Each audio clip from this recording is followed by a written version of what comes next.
Pontos difíceis de entender. Paulo, nas suas epístolas, tece comentários que têm sido tropeço para os indoutos, pois fala ele de diversas leis, como a lei de ordenanças tratada na sua epístola aos Gálatas, na qual ele discorre sobre a impossibilidade de aquela lei justificar o pecador. Não obstante não ser nosso propósito esgotar o assunto em pauta, queremos ajudar as almas sinceras a alcançar o conhecimento da verdade, a palavra de Deus, que é poderosa para salvar as nossas almas. O apóstolo, após ser reportada a censura feita a Pedro, que estava dissimulando por causa dos judeus que aceitaram o caminho, mas ainda se agarravam às práticas judaicas, ele fala que o homem não é justificado, ou seja, tornado justo, pelas obras da lei, Gálatas 2,16. É necessário esclarecer que a justificação não é a salvação para a vida eterna, ainda que esta seja a condição para tal. É o favor de Deus que, não imputando aos homens os seus pecados, lhes dá direito à salvação pelo Evangelho eterno, mediante o lavar da regeneração. Pois outrora só o povo de Israel era o povo santo e nação escolhida, e os ritos e o culto eram praticados por ele e só por ele, razão porque se aferrou a isso, achando que isso lhe podia salvar. Eram as obras da lei. Não é difícil entender que o apóstolo se reporta a uma lei que não a dos mandamentos de Deus. Pois fala o mesmo apóstolo na sua epístola aos Romanos, no capítulo 7, versículo 14, que a lei é espiritual e ele carnal, vendido sob o pecado, falando nesse aspecto como homem natural e colocando-se na condição de homem não convertido, mas disso trataremos oportunamente. Assim fala o apóstolo na sua epístola aos Gálatas, sabendo que o homem não é justificado pelas obras da lei, mas pela fé em Jesus o Cristo, para sermos justificados pela fé em Cristo, e não pelas obras da lei, porquanto pelas obras da lei nenhuma carne será justificada. Gálatas 2,16. No capítulo 3, o apóstolo fala sobre a lei, mas o faz falando de uma lei de obras, como lemos do verso 12 em diante. Veja, só quisera saber isto de vós. Recebestes o Espírito pelas obras da lei ou pela pregação da fé? Sois tão insensatos que, tendo começado pelo Espírito, acabeis pela carne? Gálatas 3, 2 e 3. Além de o apóstolo falar da lei de obras, fala também acabeis pela carne. Depois de discorrer sobre a fé e a lei de obras, o apóstolo, versículo 10, diz: todos aqueles que são das obras da lei estão debaixo da maldição, porque escrito está: maldito todo aquele que não permanecer em todas as coisas que estão escritas no livro da lei, para fazê-las. É preciso notar que o apóstolo refere-se à lei de ordenanças constantes na lei de Moisés, as quais foram escritas num livro e colocadas ao lado da arca do concerto, Deuteronômio 31, 26. Quando ele diz que Cristo nos resgatou da maldição da lei, fazendo-se maldição por nós, ele cita a lei de Moisés, na qual consta: maldito todo aquele que for pendurado no madeiro, Gálatas 2,13. E se o versículo 17 fala que a lei que veio 430 anos depois não invalida o testamento feito por Deus, não quer ele dizer que essa lei é dos mandamentos de Deus, mas a lei de Moisés. A prova disso encontramos no versículo 19, onde diz: logo, para que a lei? Foi ordenada por causa das transgressões, até que viesse a posteridade a quem a promessa tinha sido feita, e foi posta pelos anjos na mão de um medianeiro. Ora, a lei de Deus não teve a intermediação de anjos, mas foi dada diretamente por Deus. Primeiro falada diretamente das nuvens e depois dada através de Moisés. Essa intermediação é mencionada na outra escritura que diz: vós que recebestes a lei por ordenação dos anjos e não a guardastes. Atos 7,53. Consideremos o que diz o apóstolo no verso 9 do capítulo 4 de Gálatas. Lá diz: mas agora, conhecendo a Deus, ou antes, sendo conhecidos de Deus, como tornado outra vez a esses rudimentos fracos e pobres, aos quais de novo quereis servir, ele fala de rudimentos fracos e pobres e a seguir fala quais são: dia e meses de tempos e anos. Mas isso não nos deve levar a presumir que essa censura refere-se à observância da guarda do sétimo dia, o sábado do Senhor. Se assim fosse, como falaria os demais apóstolos e também o apóstolo Paulo sobre a caridade ou o amor de Deus que devemos ter e que se traduz na guarda dos mandamentos de Deus? Confirma o nosso argumento a Escritura onde diz: porque em Jesus Cristo nem a circuncisão nem a incircuncisão tem virtude alguma, mas sim a fé que opera por caridade. Gálatas 5,6. Vemos que num só verso ele fala de duas leis: a de ordenanças, que ordenava a circuncisão, e a de Deus, que é a caridade ou o amor, dependendo da versão, conforme 1 João 5,3, e que é o que tem virtude, conforme ele afirma naquele versículo de Gálatas 5,6. E reforçando aquilo que o apóstolo escreveu aos Gálatas, assim ele fala aos Coríntios: porque a circuncisão é nada e a incircuncisão nada é, mas sim a observância dos mandamentos de Deus. 1 Coríntios 7,19. Na sua epístola aos Efésios, o mesmo apóstolo fala: Porque pela graça sois salvos por meio da fé, e isto não vem de vós, é dom de Deus. Não vem das obras, para que ninguém se glorie. Efésios 2, 8 e 9.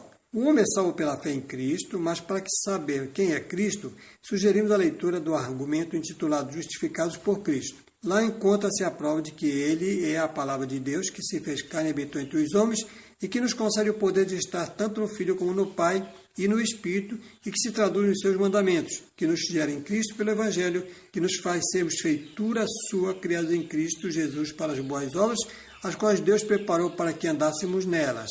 Diz o apóstolo mais: portanto, lembrava de que vós, noutro tempo, erais gentios na carne e chamados de incircuncisão pelos que na carne se chamam circuncisão, feita pela mão dos homens, que naquele tempo estavam sem Cristo, separados da comunidade de Israel e estranhos aos conceitos da promessa, não tendo esperança sem Deus no mundo. Mas agora em Cristo Jesus, vós que antes estáveis longe, já pelo sangue de Cristo chegastes perto, porque Ele é a nossa paz, o qual de ambos os povos fez um, derribando a parede de separação que estava no meio, na sua carne desfez da inimizade, isto é, a lei de mandamentos que consistia em ordenanças, para criar em si mesmo dos dois um novo homem, fazendo a paz, e pela cruz reconciliar ambos com Deus em um só corpo, matando com ela as inimizades. E, vindo Ele, evangelizou a paz a vós que estáveis longe e aos que estavam perto.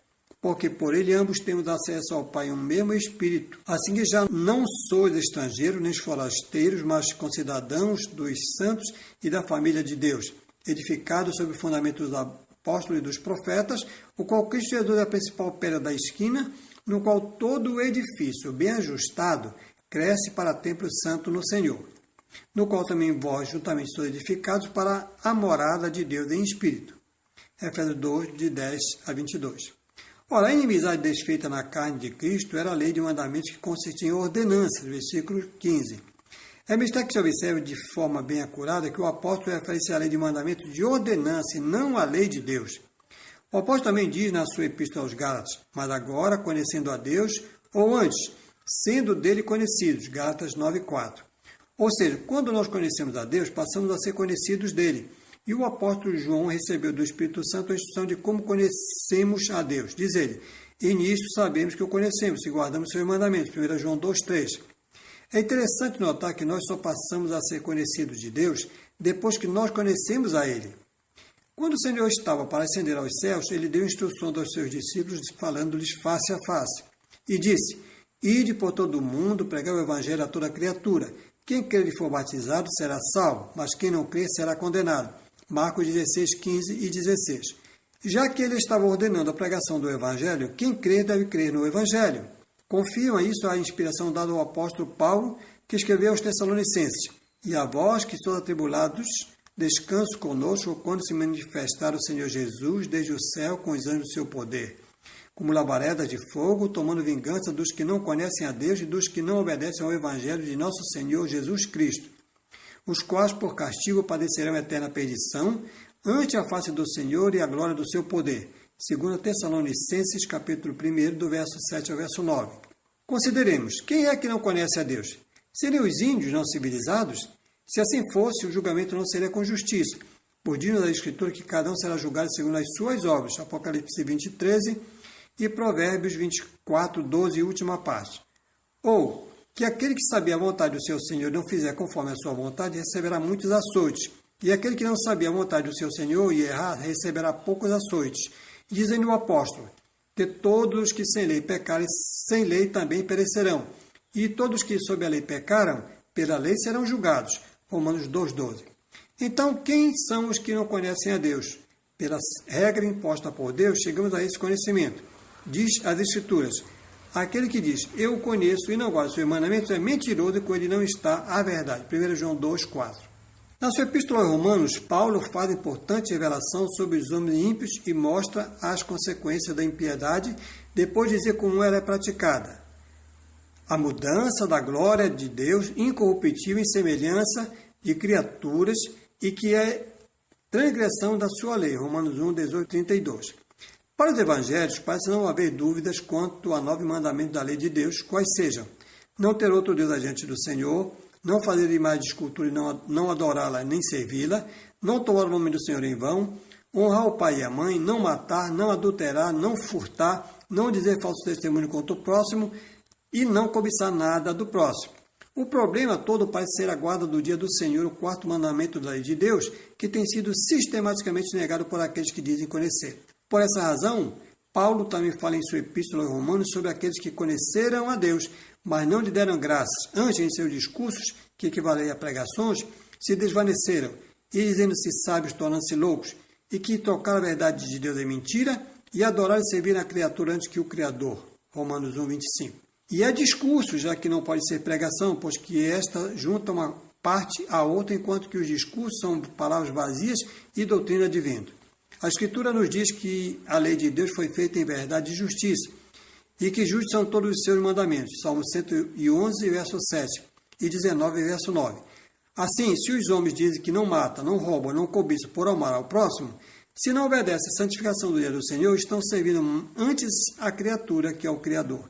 Nessa epístola aos Romanos, o apóstolo faz severa advertência àqueles que, nada obstante se dizerem conhecedores de Deus, e que dizem que não se deve furtar, roubam a Deus tirando o seu mandamento, ou então dizem que não se deve adulterar, mas adulteram a sua palavra. Dizem que podemos guardar um dia em 7, e não o 7º dia da semana, o sábado instituído por Deus. E diz, assim, pois, por vossa causa, o nome de Deus é blasfemado entre os gentios, como está escrito, porque a circuncisão é, na verdade, proveitosa, se guardares a lei. Mas se tu és transgressor da lei, a tua circuncisão tem se tornado em incircuncisão. Se, pois, a incircuncisão guarda os preceitos da lei, porventura a incircuncisão não será reputada como circuncisão? E a incircuncisão, que por natureza o é, se cumpre a lei, julgará a ti, que com a letra e a circuncisão és transgressor da lei. Porque não é judeu o que o é exteriormente, nem é circuncisão a que o é exteriormente na carne. Mas é judeu aquele que é interiormente, e circuncisão a que é do coração, no espírito e não na letra, cujo louvor não provém dos homens, mas de Deus. Romanos 2, do verso 24 ao 29. O apóstolo diz também que pelas obras da lei nenhum homem será justificado diante de Deus, pois o que vem pela lei é o pleno conhecimento do pecado, Romanos 3, 20. E acrescenta, mas agora sem lei, tem-se manifesto a justiça de Deus, que é atestada pela lei e pelos profetas, isto é, a justiça de Deus pela fé em Jesus Cristo para todos que creem, pois não há distinção, que todos os pecados destituídos estão da glória de Deus, sendo justificados gratuitamente pela sua graça, mediante a redenção que há em Cristo Jesus, ao qual Deus propôs como propiciação da sua justiça, por ter ele, na sua paciência, deixado de lado os delitos outrora cometidos, para a demonstração da sua justiça neste tempo presente, para que ele seja justo e também justificador daquele que tem fé em Jesus. Onde está logo a jactância? Foi excluída. Por que lei? Das obras? Não, mas pela lei da fé. Concluímos, pois, que o homem é justificado pela fé, sem as obras da lei. É porventura Deus somente dos judeus? Não é também dos gentios? Também dos gentios, certamente, se é que Deus é um só, que pela fé há de justificar a circuncisão e também por meio da fé a incircuncisão. E arremata, anulamos, pois, a lei pela fé? De modo nenhum. Antes estabelecemos a lei. Romanos 3, 21 a 31. Sugerimos ouvir o áudio do argumento intitulado Justiça de Deus e a dos Homens. Lá poderá ser visto de forma mais enfática que a justiça de Deus são os seus mandamentos ou a sua lei. Também vemos mais um nome dado à lei de Deus, lei da fé.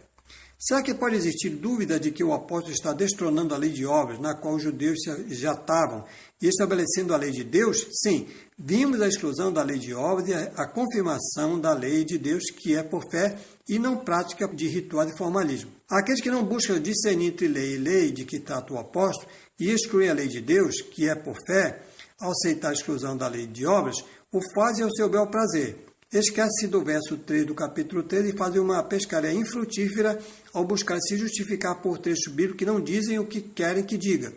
Assim, ora abolem as leis de Deus, ora o que os homens convencionam chamar de Velho Testamento, as Escrituras Antigas.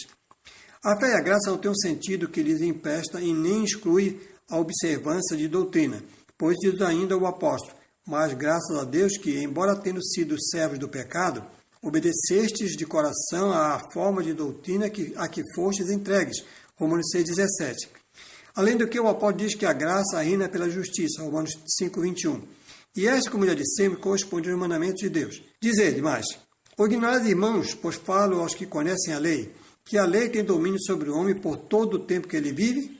Porque a mulher casada está ligada pela lei ao seu marido enquanto ele viver, mas se morrer, ela está livre da lei do marido. De sorte que, enquanto viver o marido, será chamada adúltera se for de outro marido. Assim vós, meus irmãos, fostes mortos contra a lei, mediante o corpo de Cristo, para pertencerdes a outro, àquele que ressurgiu dentre os mortos, a fim de que demos fruto para Deus. Romanos 7, de 1 a 4. A que lei o apóstolo refere-se? O mesmo apóstolo, em sua epístola aos Colossenses, diz: e havendo riscado o escrito de dívida que havia contra nós nas suas ordenanças, o qual nos era contrário, removeu-o do meio de nós, cravando-o na cruz. Colossenses 2,14.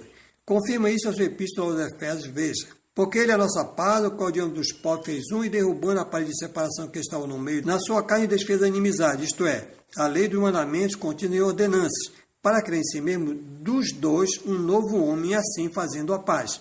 Efésios 2, 14 e 15. E então, fica claro que o apóstolo refere-se em sua epístola aos Romanos, Romanos 7, de 1 a 4, e continua: assim também vós, meus irmãos, fostes mortos contra a lei mediante o corpo de Cristo, para pertenceres a outro, àquele que ressurgiu dentre os mortos, a fim de que demos fruto para Deus. Pois quando estávamos na carne, as paixões dos pecados suscitados pela lei operavam em nossos membros para darem frutos para a morte. Mas agora fomos libertos da lei, havendo morrido para aquilo em que estávamos retidos, para servirmos em novidade de espírito e não na velhice da letra. Romanos 7, de 4 a 6. Há quem deseje que o mandamento do Senhor se torne velho e se apoie nessa passagem para afirmar a sua pretensão, e não só nessa citação, mas também em outra escritura do apóstolo, onde diz: o qual também nos capacitou para sermos ministros de um novo pacto, não da letra, mas do Espírito, porque a letra mata, mas o Espírito vivifica. Ora, se o ministério da morte, gravado com letras em pedra, vem em glória, de maneira que os filhos de Israel não podiam fixar os olhos no rosto de Moisés, por causa da glória do seu rosto, a qual se estava desvanecendo, como não será de maior glória o ministério do Espírito? 2 Coríntios 3, de 6 a 8. Vamos conferir. O apóstolo João, o apóstolo do amor, escreveu: amado, não vos escrevo um mandamento novo, mas um mandamento antigo, que tendes desde o princípio. Este mandamento antigo é a palavra que ouvistes. Contudo, é um novo mandamento que vos escrevo, o qual é verdadeiro nele e em vós. 1 João 2, 7 e 8. Primeira e segunda parte. E a partir do verso 12, ele diz: filhinhos, eu vos escrevo porque os vossos pecados são perdoados por amor do seu nome. 1 João 2, 12. Ora, primeiro ele diz que não está escrevendo um mandamento novo, mas um que ele já tinha desde o princípio. E diz que o mandamento é a palavra que eles ouviram. Também que esse amor ao seu nome, que garante perdão dos pecados, se traduz no seguinte: mas a todos quanto receberam, aos que creem no seu nome, deu-lhes o poder de se tornarem filhos de Deus. João 1,12. E para que o leitor não pense que esse nome corresponde à palavra Jesus ou outra palavra, recomendamos a leitura do argumento um nome sobre todo o nome. Lá o leitor verá que o nome que nos propicia tudo, inclusive a salvação para a vida eterna, corresponde aos mandamentos de Deus. Pedro escreveu: tendo antes de tudo ardente amor uns para com os outros, porque o amor cobre uma multidão de pecados. 1 Pedro 4,8. Assim, o amor a que João refere-se traduz-se na guarda do mandamento do Senhor. Pois escreveu João o que disse Jesus: se me amardes, guardareis dos meus mandamentos. João 14,15. E continua João: pais, eu vos escrevo porque conheceis aquele que é desde o princípio. 1 João 2,13, primeira parte. E como foi que os pais o conheceram? Conforme que o Senhor inspirou o mesmo apóstolo. E nisto sabemos que o conhecemos, se guardamos os seus mandamentos. 1 João 2,3. Portanto, eles o conheceram pela guarda dos seus mandamentos. O apóstolo fala para os meninos, aqueles são com as crianças, que eles conheceram o Pai, e diz aos pais que eles conhecem aquele que é desde o princípio. E continua: eu vos escrevi, jovens, porque sois fortes e a palavra de Deus permaneceu em vós, e já vencestes o maligno. 1 João 2,14. E mais adiante o apóstolo diz: e agora, filhinhos, permanecei nele, para que quando ele se manifestar, tenhamos confiança, e não fiquemos confundidos diante dele na sua vinda. 1 João 2,28. Com relação à palavra de Deus, recomendamos a leitura do artigo A Palavra de Deus, bem como um questionário com o mesmo título. A fé no seu nome não significa crer na palavra de Jesus, mas crer na lei de Deus, que é Cristo, a pessoa jurídica de Deus, crendo assim em sua doutrina. Jesus é a palavra de Deus, mas como permanecer nele? Responde-nos a Escritura através do mesmo apóstolo. Quem guarda os seus mandamentos, em Deus permanece e Deus nele. 1 João 2,24, primeira parte. E com relação a 2 Coríntios 3,8, o apóstolo logo adiante diz: mas o entendimento lhes ficou endurecido, pois até o dia de hoje a leitura do velho pacto permanece o mesmo véu não lhe sendo revelado que em Cristo é ele abolido. Sim, até o dia de hoje, sempre que Moisés é lido, um véu está posto no coração deles. 2 Coríntios 3, 14 e 15. Já que o apóstolo fala, sempre que Moisés é lido, é porque ele está referindo-se àquilo que Moisés escreveu e que é a sua lei que foi escrita num livro e que foi pactuado com o povo de Israel em Horebe, correspondente ao primeiro pacto, antes de Moisés subir ao monte para receber as tábuas dos 10 mandamentos. O apóstolo não refere-se aos 39 livros da Sagrada Escritura e que os escribas modernos convencionaram chamar de Velho Testamento. Quando o apóstolo diz que pela lei ninguém será justificado e nem será salvo pelas obras da lei, ele não refere-se à lei de Deus, pois os mandamentos de Deus foram feitos em verdade e justiça. E quem pratica a justiça é justo, 1 João 3,7. E essa prática traduz-se no que diz João: filhinhos, não amemos de palavra nem de língua, mas por obras e em verdade. Nisto conheceremos que somos da verdade e diante dele tranquilizaremos o nosso coração. 1 João 3, 18 e 19.